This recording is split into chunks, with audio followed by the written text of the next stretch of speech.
together. Radio 91 where it's always better. Where it's always better.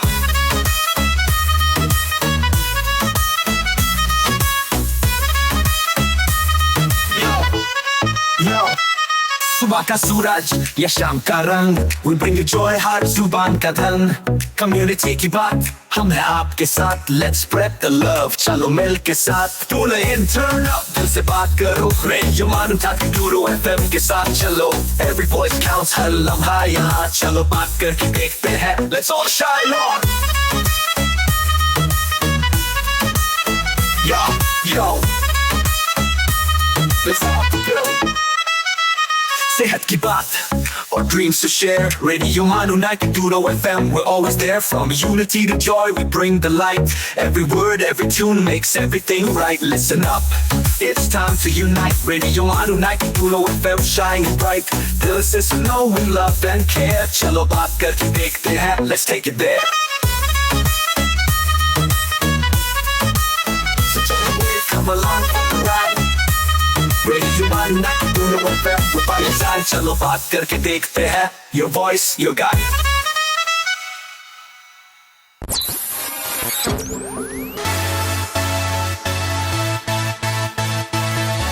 आप सुन रहे हैं radio मानू 90.0 FM। चलो बात करके देखते हैं।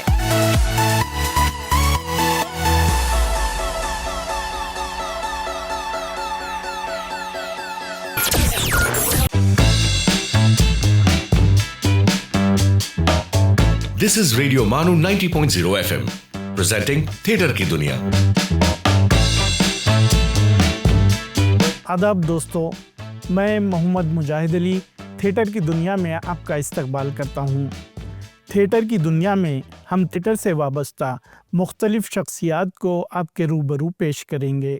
इस उन्वान के तहत हम थिएटर से वाबस्ता ड्रामा निगारों, फ़नकारों, मेकअप आर्टिस्ट, पेंटर, गुलकार और दीगर शख्सियतों से आपको मुतारिफ़ करवाएंगे।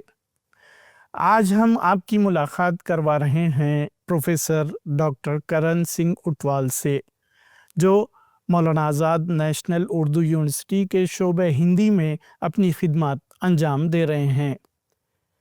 प्रोफेसर करण सिंह, आपका इस थिएटर की दुनिया में इस्तकबाल है, स्वागत है। शुक्रिया।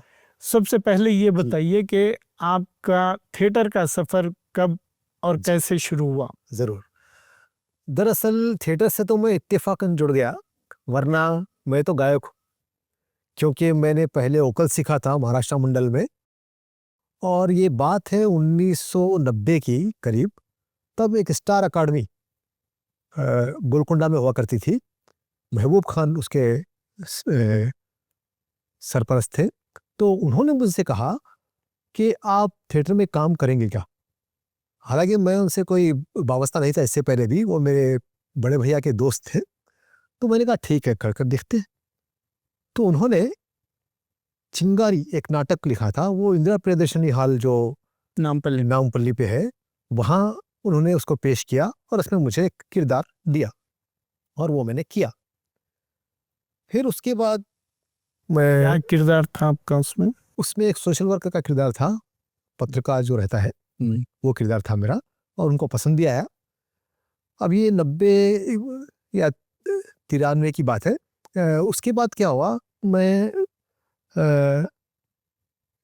कॉलेज में पढ़ रहा था, डिग्री, तब फाइनल ईयर था मैं।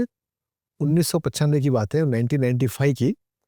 तो वहाँ अनेक कार्यक्रम होते थे, जैसे कॉलेज में कॉम्पिटिशन्स होते हैं, प्रतियोगिताएं होती है। तो उसमें जैसे गायन में मैं लेता था भाग, मालूम है, प्रिंसिपल कोई मालूम है, या फिर कोई वाद विवाद हुआ उसमें लेता था मैं। तो सब में थोड़ा एक्टिव था मैं। तो एक बार ऐसे ही प्रिंसिपल ने मुझे बुलाया और कहा कि देखो एनुअल डे है और उसमें आपको एक नाटक करना है। अब मैं हक्का बक्का, मुझे तो नाटक वगैरह कुछ आते नहीं, मैंने तो कभी नाटक किए भी नहीं। और वो जो किया था एक आध चिंगारी में, वो एक इत्तेफाक था। तो उन्होंने कहा कि आपको ही लिखना है नाटक और आपको ही करना है। तो तब का तब मैंने एक नाटक बनाया।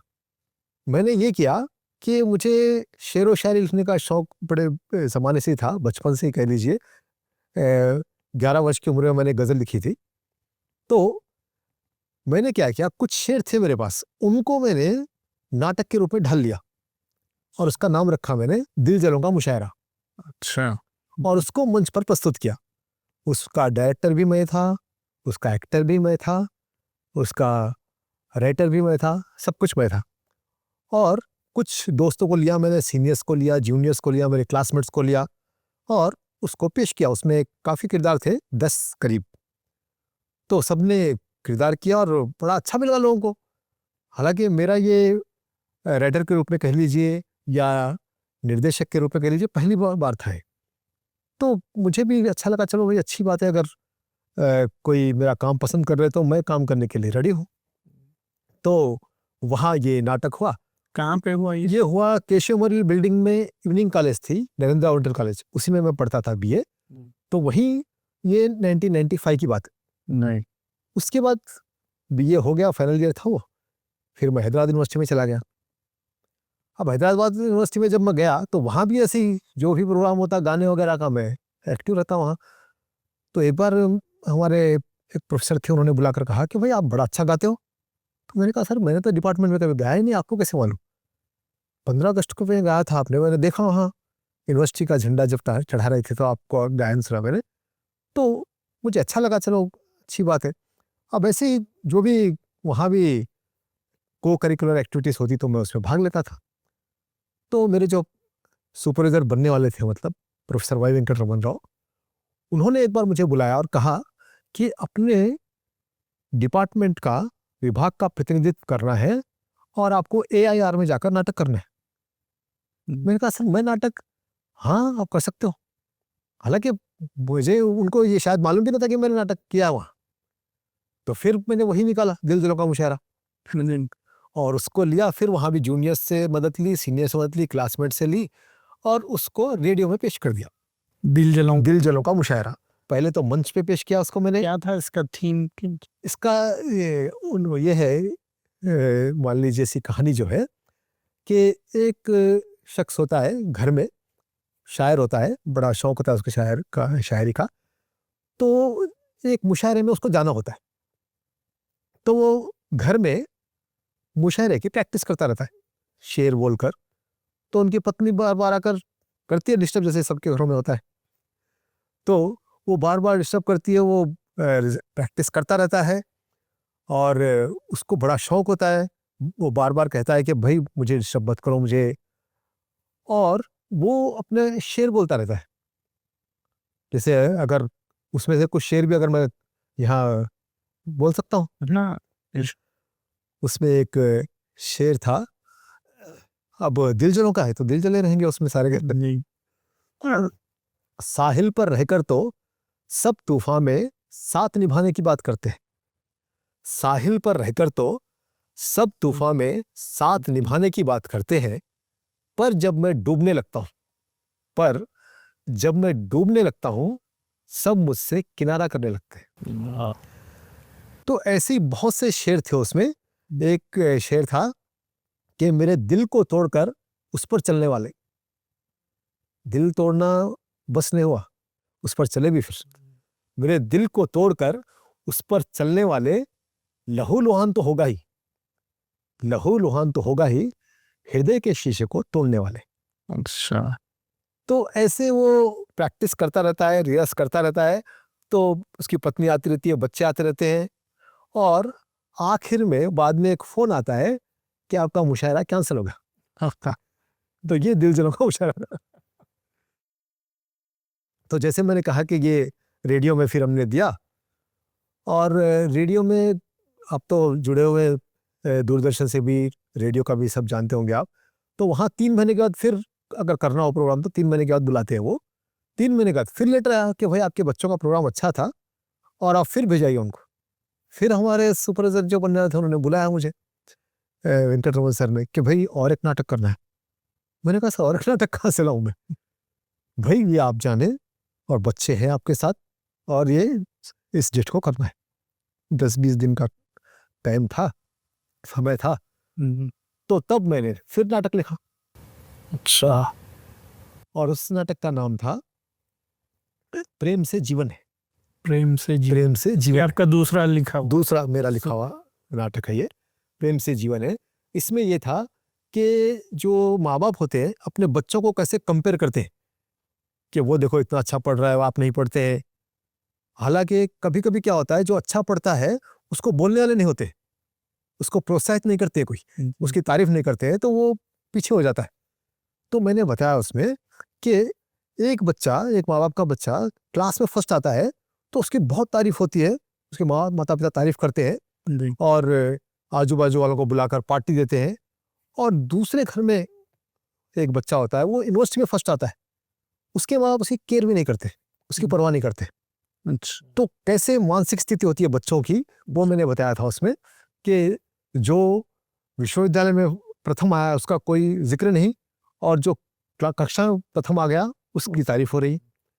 तो ये नहीं होना चाहिए, प्रेम करने से जीवन होता है। तो ये मैंने बताया था उसमें, तो उससे प्रेम करोगे तो वो और आगे आगे जा सकता है। आप सुन रहे हैं थिएटर की दुनिया, रेडियो मानू 90.0 एफएम का थिएटर शो।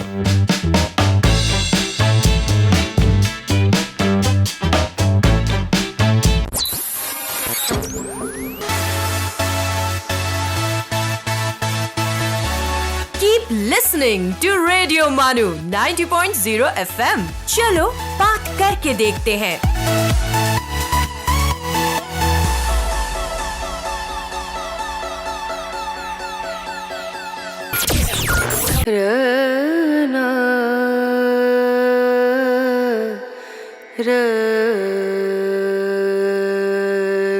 ये है रेडियो मानू 90.0 FM। आइए अब सुनते हैं the mindful minute.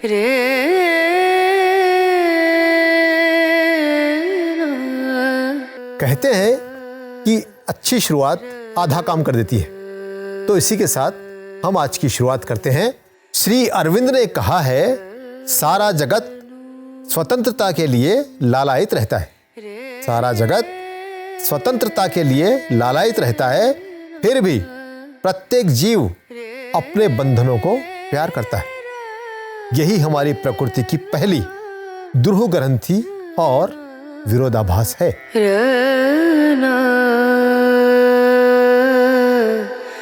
Oprah Winfrey once said, "You become what you believe."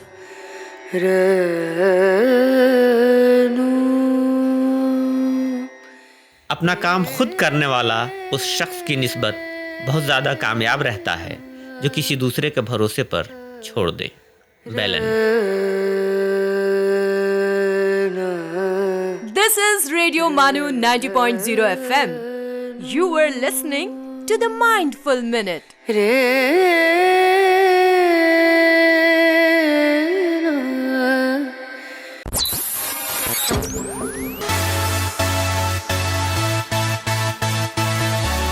You are listening to Radio Manu 90.0 FM. चलो बात करके देखते हैं।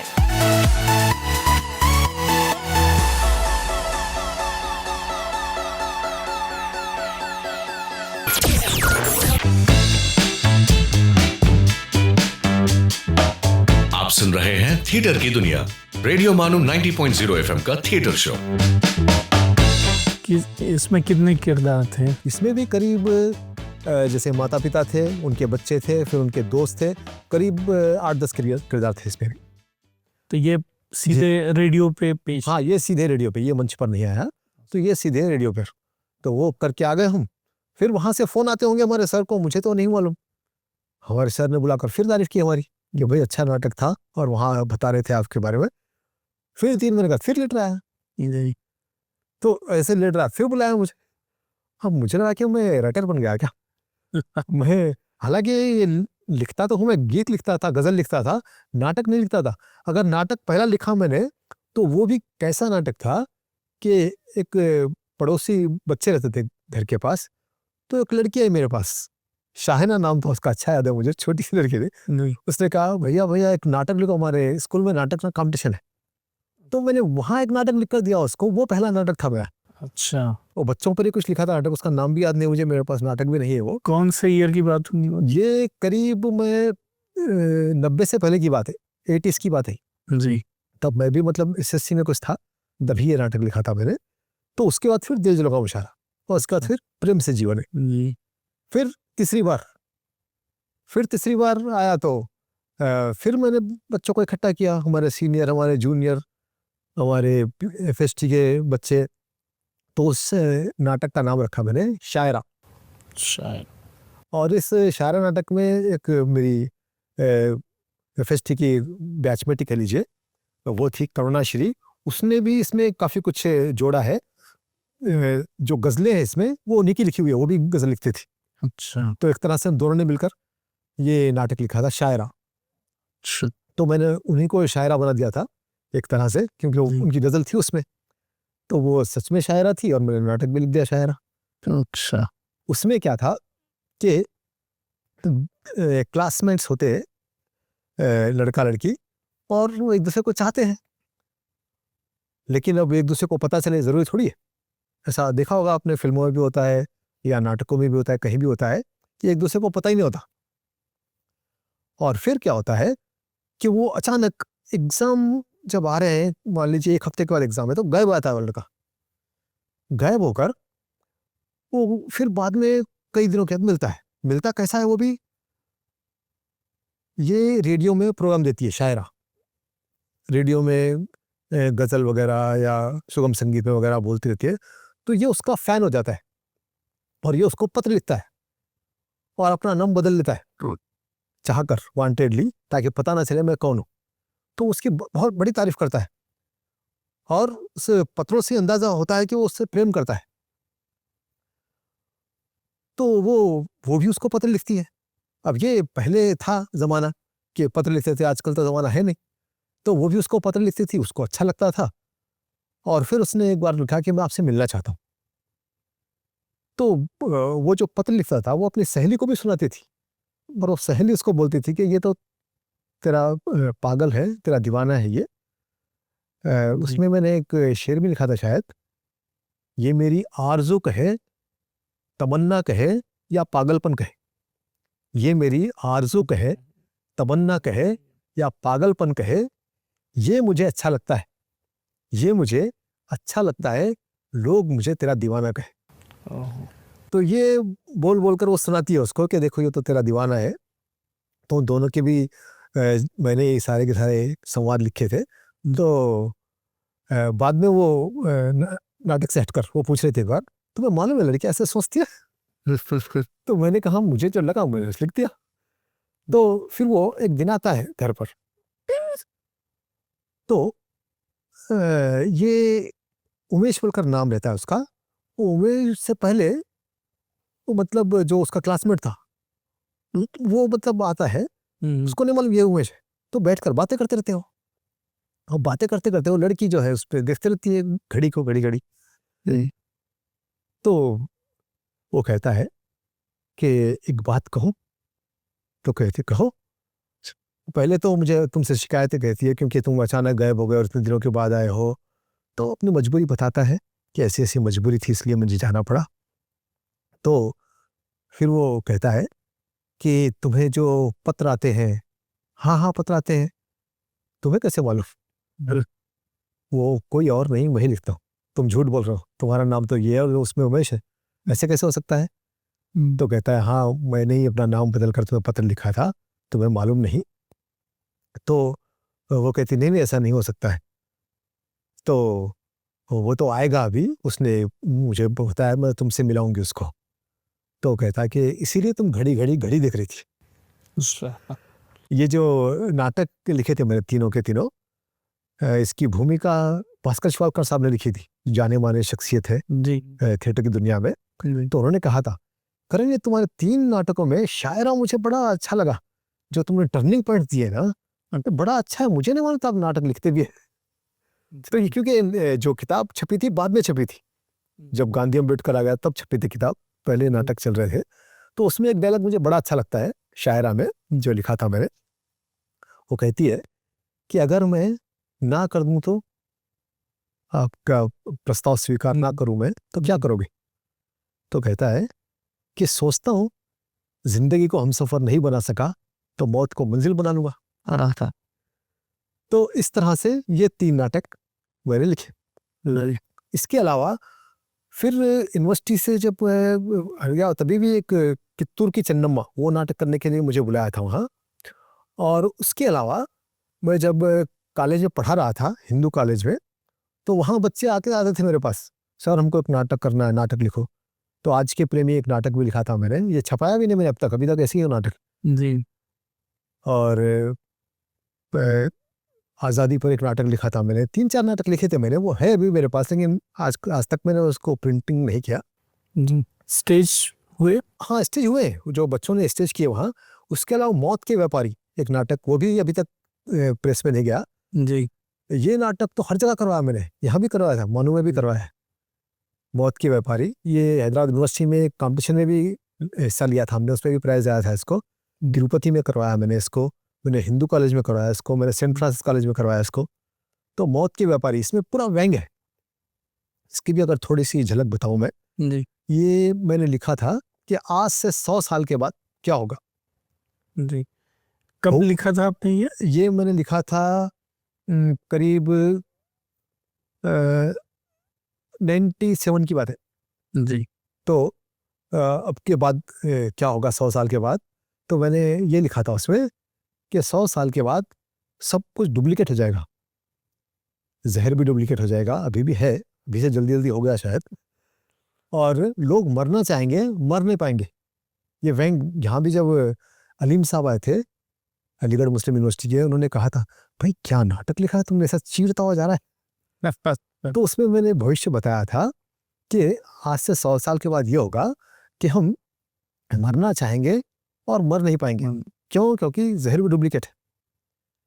तो झूठ भी इतना आम हो जाएगा, साइनेट जो होते हैं ड्रग्स के बाद जो मुंह में डालते हैं मर जाते हैं, वो ऐसे टोकरों में बिकेंगे, साइनेट ले लो माँ साइनेट। अच्छा।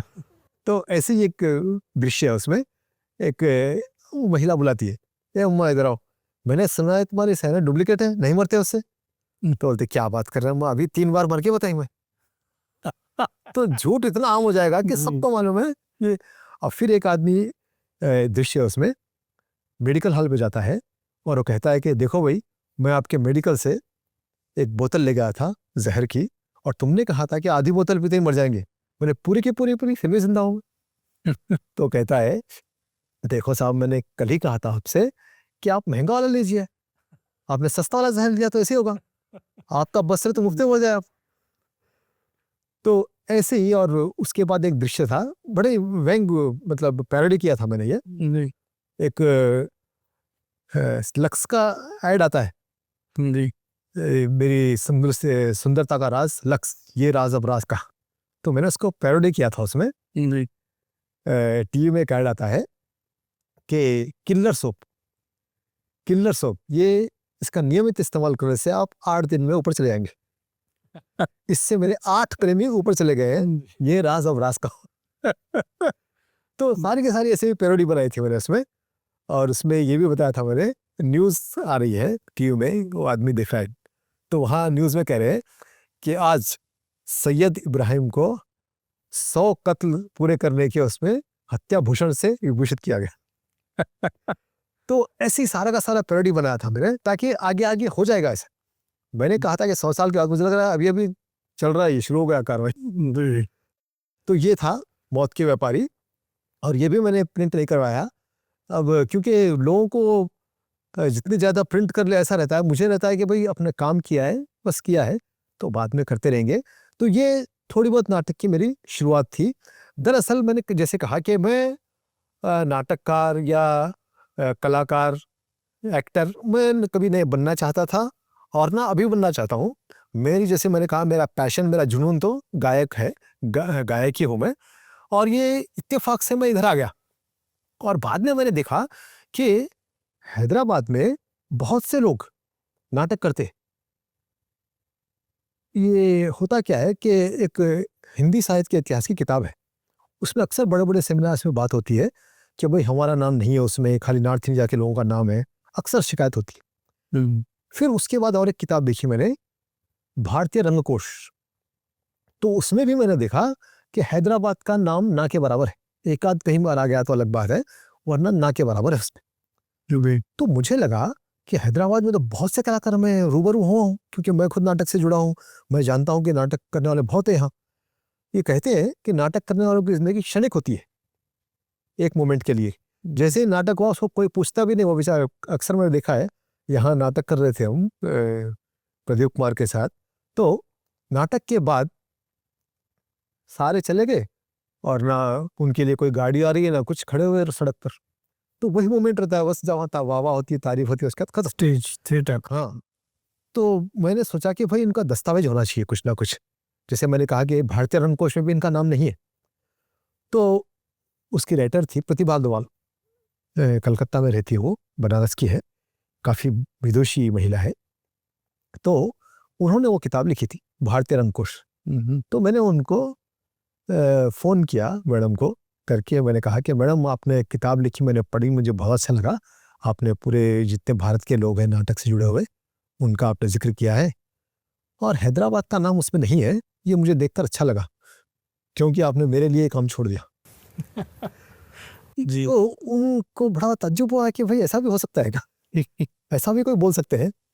तो उसके बाद मैंने कहा मैडम मैं हैदराबाद का रंगकोश लिखूंगा, और आपने जैसे पैटर्न बनाया मुझे बड़ा अच्छा लगा, उस पैटर्न पे लिखूंगा मैं, और उसकी भूमिका, उसका प्रीफेस आप लिखेंगे।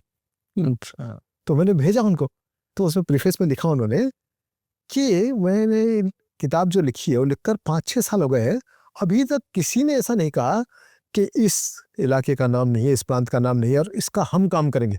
ये केवल करने का है। और मुझे बड़ा अच्छा लगा है सुनकर। मैं तो चाहती हूँ कि सब लोग इसे देखें, हर प्रांत के, और वो भी देखें कि अपने प्रांत का नाम नहीं है तो वो भी लिखे ऐसे, और जितनी किताबें हो फिर हम उसको कंपेल कर सकते हैं। उन्होंने कहा कि देखो हम ऐसा तो नहीं हो सकता कि एक आदमी पूरा का पूरा कवर कर ले, छूटते तो है, बहुत कुछ छूटता है, तो ये छूटा हुआ आपने कवर किया, ये मुझे अच्छा लगा। और उसके अलावा महेश आनंद अपने पास भी आए हैं मानू में, उन्होंने भी उसकी भूमिका लिखी। उन्होंने रंग दस्तावेज किताब लिखी थी, तो उसमें रंगमंच के बारे में लिखा उन्होंने, 100 साल रंगमंच कहाँ से शुरू हुआ, कैसे शुरू हुआ, तो वो भी उत्तर भारत का ही है। तो उन्होंने भी इसकी भूमिका लिखी, दोनों ने लिखी। तो इससे मुझे अच्छा ये लगा कि जो रंग कर्म करने वाले हैं बेचारे, इनको मैंने एक तरह से दस्तावेज बना दिया।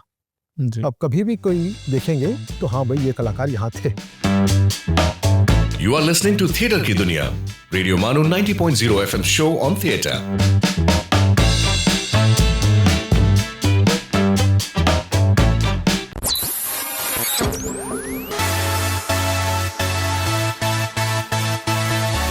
सुनते रहिए रेडियो मानो 90.0 FM। चलो बात करके देखते हैं।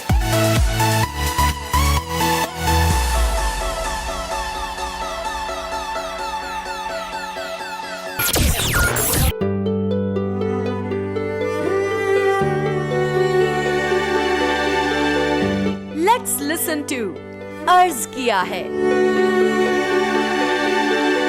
आदाब, मैं हूं आपका दोस्त डॉक्टर हशमत। अर्ज किया है में आज हम गुफ्तगू करेंगे अल्लामा इकबाल की। खुदी को कर बुलंद इतना कि हर तकदीर से पहले खुदा बंदे से खुद पूछे बता तेरी रज़ा क्या है। इकबाल एक अहदशाज शख्सियत थे। इकबाल की शायरी बुनियादी तौर पर हरकत व अमल और मुसलसल जिद्दोजहद का मुतालबा करती है। शायर मशरिक़ अल्लामा इकबाल 9 नवंबर सन 1877 को सियालकोट पंजाब में पैदा हुए। इकबाल की तालीम सियालकोट, लाहौर और कैम्ब्रिज यूनिवर्सिटी से हुई। इकबाल की एक अहम शेरी इस्तिलाह खुदी है। खुदी से इकबाल की मुराद वो आला तरीन इंसानी सिफ़ात हैं जिनकी बदौलत इंसान को अशरफुल मखलूक़ात के बुलंद दर्जे पर फाइज किया गया है। खुदी क्या है? राज़े दरून हयात। खुदी क्या है?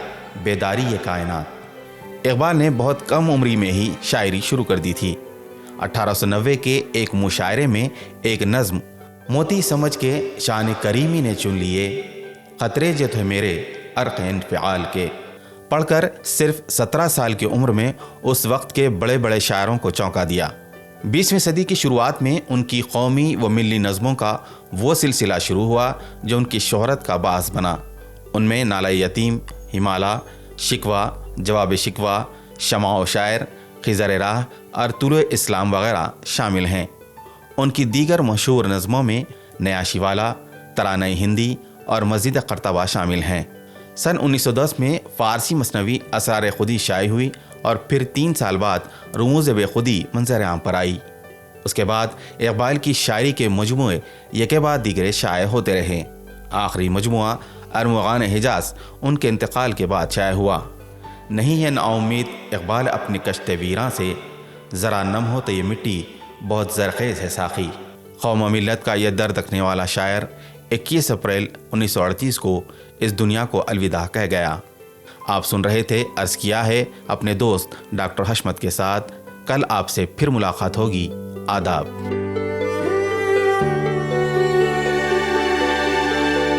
आप सुन रहे थे अर्ज किया है।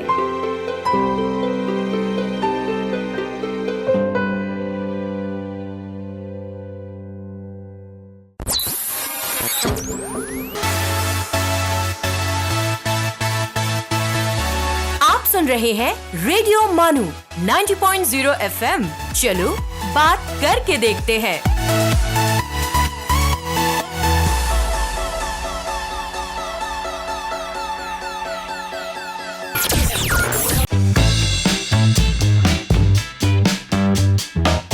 You are listening to Theatre की दुनिया, रेडियो मानो 90.0 FM शो ऑन थिएटर।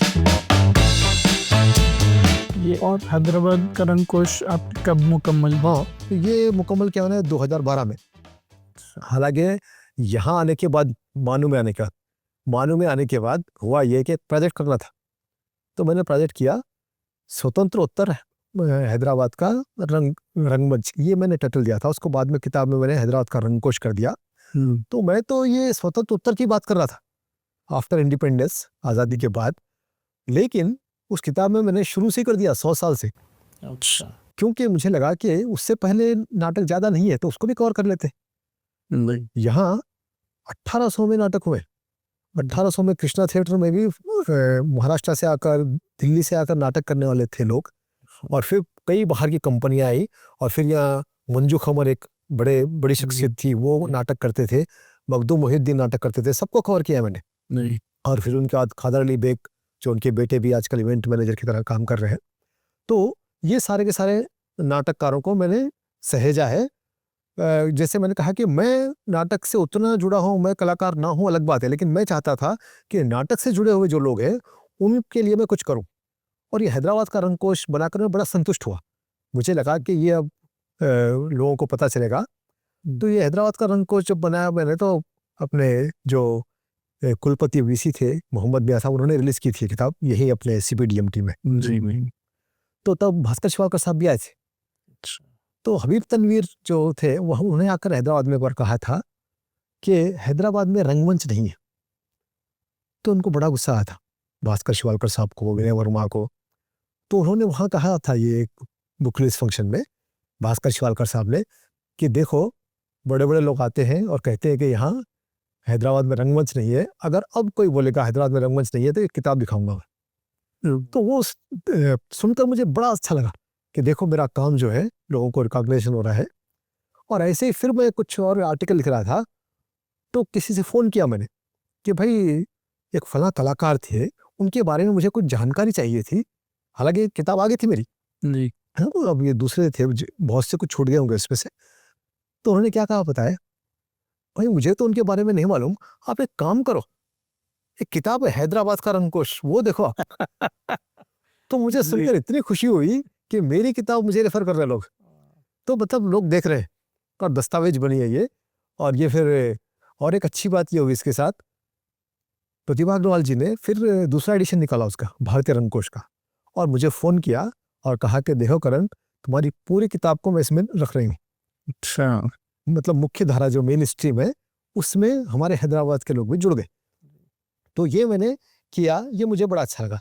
तो ये हैदराबाद के रंगकोश के बारे में आप कुछ बताइए। इसमें सिर्फ अदाकारों के बारे में है या ड्रामा निगारों के बारे में भी है या गुलकारों के बारे में है? जी बताता हूँ। इसमें मैंने मुख्यतः निर्देशक और अभिनेता इनके बारे में रखा है, और राइटर। तो ये सारे के सारे जितने हैदराबाद से जुड़े हुए, मैंने उसमें भूमिका में लिखा था कि यहाँ बाहर से आकर भी बहुत नाटक करते हैं, नसरुद्दीन शाह करते हैं, अनुपम खेर करते हैं, उनका जिक्र नहीं मिलेगा यहाँ। हैदराबाद के द्वारा हैदराबाद के लोगों के द्वारा जो नाटक किए गए, हैदराबाद में किए गए, उनकी बात है इसमें।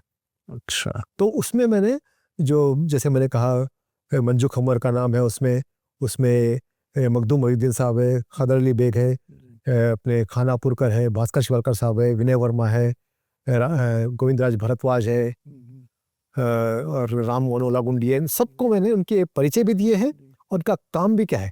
तो मैंने कैसे बनाया, जैसे मैंने कहा कि उसका पैटर्न जो है वो एज इट इज मैंने भारतीय रंगकोश में रखा है। तो उसमें क्या था, अकारांत में, अल्फाबेटिकल ऑर्डर में जी। आ से ये नाटक है। ये नाटक हैदराबाद में कब मंचित हुआ, किस थिएटर में हुआ, जी। इसके डायरेक्टर कौन थे, इसके राइटर कौन थे, ऐसे मैंने पूरी की पूरी इंसाइक्लोपीडिया बनाई है। अच्छा। तो वो करीब 100 साल की इंसाइक्लोपीडिया है। इसमें थिएटरिकल कंपनियों के बारे में भी हाँ कुछ है? बिल्कुल, थिएटरिकल कंपनी जितनी है यहाँ हैदराबाद में, जितनी पहले थी, उनके बारे में भी है। जैसे मैंने स्टार कंपनी की बात की, रंगधारा है, सूत्रधार है, निशुम्बिता है, तो ये सारे के सारे जितनी थिएटर कंपनियां, उनके बारे में मेरे परिचय दिया है कि ये थिएटर कंपनी तब आई थी, ये थिएटर कंपनी तब आई थी, ये थिएटर के इसने ये किया, इसने ये किया। और जो हमारे खादर अली बेग है, उन्होंने तो बहुत कुछ नाटक किए हैं। उनके अंडर में सुरेश ओबराय ने भी नाटक किया था। अच्छा। और उन्होंने भी फिल्म में भी काम किया था। अंकुर में है शायद, वो खादर अली बेग अंकुर में भी है। और अपने अशरफ फसरी साहब भी है उसमें, मंडी में। तो हैदराबाद के लोगों ने बहुत कुछ किया है। और ज़्यादातर क्या होता है कि यहाँ के जो मंचित नाटक होते हैं वो यहाँ के लोकल पेपर में आते हैं, ये वहाँ तक नहीं पहुँच पाते, दिल्ली तक, मुंबई तक नहीं पहुँच पाते, और लोग समझते हैं कि वहाँ नाटक है ही नहीं। अच्छा। तो ये मुझे लगा था कि ये कमी है, इसको मैं पूरा करूं, और इसको मैंने किया। और जैसे आपने कहा कि और यहाँ थिएटर कौन सी है, कहाँ होते हैं ये नाटक, उनका भी जिक्र किया है मैंने। और जितने यहाँ नए नए कलाकार आ रहे हैं, पुराने कलाकार कितने हैं, उन सब का परिचय भी दिया है मैंने। तो एक तरह से हैदराबाद का दस्तावेज है ये, हैदराबाद का रंगकुश। जी। जी, बेहद शुक्रिया करण साहब, आपसे काफ़ी मालूमाती गुफ्तगू रही। और दोस्तों, एक नई शख्सियत के साथ, एक नए आर्टिस्ट के साथ, एक नए फ़नकार के साथ हम थिएटर की दुनिया के मौजू के तहत और मुख्तलिफ़ लोगों को आपसे रूबरू कराएंगे। तब तक के लिए हमें इजाज़त दीजिए। आदाब। You are listening to Theatre की दुनिया, Radio Manu 90.0 FM's show on theatre.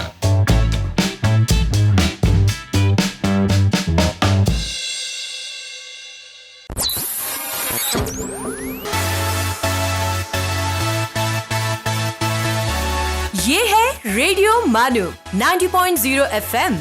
चलो बात करके देखते हैं।